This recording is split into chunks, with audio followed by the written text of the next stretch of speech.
आप जानते हैं कि 21वीं सदी जो जारी है इसमें लड़कियां ज्यादा होंगी और मर्द कम होंगे। क्या आपने कभी सोचा है कि दुनिया में मर्द और औरत की पैदाइश का रेशो बदल रहा है?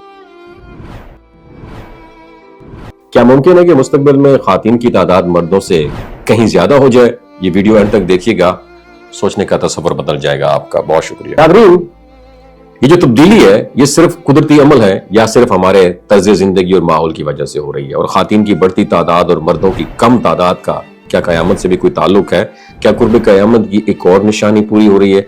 आज हम इसी हैरान कुन टॉपिक पर बात करेंगे जहां साइंस और दीन दोनों हमें सोचने पर मजबूर कर देते हैं। नाज़रीन, कुदरती तौर पर दुनिया में लड़कों और लड़कियों की जो पैदाइश का एक मुतवाजन रेशो रहा है, लेकिन हालिया वर्षों में बाज ममालिक, खासतौर पर तरक्की याफ्ता ममालिक की बात की जाए तो ये ट्रेंड देखा जा रहा है कि लड़कियों की पैदाइश का रेशो बढ़ रहा है। बरतानिया की कैंट यूनिवर्सिटी समेत कई तहकीकाती जो इदारे हैं उनके मुताबिक मर्दाना शनाख्त से जुड़ा वाई क्रोमोसोम्स वक्त के साथ कमजोर होता जा रहा है और साइंसदानों का कहना है कि यह कमजोरी अचानक नहीं बल्कि सदियों पर मुहित एक सुस्त अमल है जिस पर खुराक, माहौल और इंसानी आदात गहरा असर डाल रही हैं। और तहकीक के मुताबिक आलूदा फिजा, केमिकल मिला हुआ खाना, प्लास्टिक और हार्मोन्स की मुतासर करने वाले जो अनासिर हैं ये इंसानी जिस्म के कुदरती निजाम को बदल रहे हैं और मर्दाना हार्मोन्स में कमी और रिप्रोडक्टिव सिस्टम जो है यानी तौलीदी सेहत है उसके मसाइल बढ़ते जा रहे हैं जिसका असर बराह रास्त आने वाली नस्लों पर पड़ सकता है। अगर ये अवामिल इसी तरह जारी रहे तो आइंदा सदियों में मर्दों की तादाद में नुमाया कमी का इम्कान जाहिर किया जा रहा है। और जब हम इस साइंसी तहकीक को इस्लामी तालीमात की रूह से यानी रोशनी में देखते हैं तो एक गहरा फिक्री पहलू भी सामने आता है।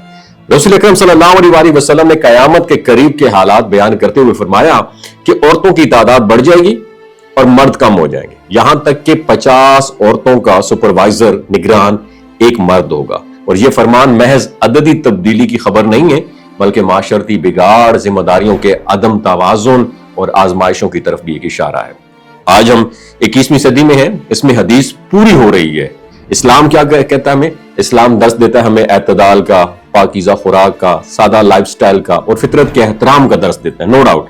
जबकि जदीद साइंस इसके बरक्स रास्ता इख्तियार कर रही है। आज का ये जो मौजू है हमें खौफजदा करने के लिए नहीं बल्कि ये सोचने के लिए है कि क्या हम अपनी जिंदगियों को उस नहज पर लेकर जा रहे हैं जहां खुद हमारे फैसले आने वाली नस्लों के लिए मसाइल पैदा कर रहे हैं। और साइंसी तहकीक और दीनी तालीमात दोनों ये हमें पैगाम देती हैं कि फितरत के साथ टकराव के बजाय हम आहंगी इख्तियार की जाए। और आखिर में एक ही दुआ दिल से निकलती है, अल्लाह ताला हमें समझ, तवाजुन और दुरुस्त रास्ता इख्तियार करने की तौफीक अता फरमाए और हमारे आने वाली जमानों के जो फितने हैं उनसे महफूज रखे। आमीन सुम आमीन, वमा अलैना इल्लल बलागुल मुबीन। मेरा आपसे एक सवाल है, लड़कों और लड़कियों की जो रेशो है, पाकिस्तान में पैदाइश की रेशो इस वक्त क्या है? आपने नीचे कमेंट सेक्शन में जरूर बताना है। बहुत शुक्रिया।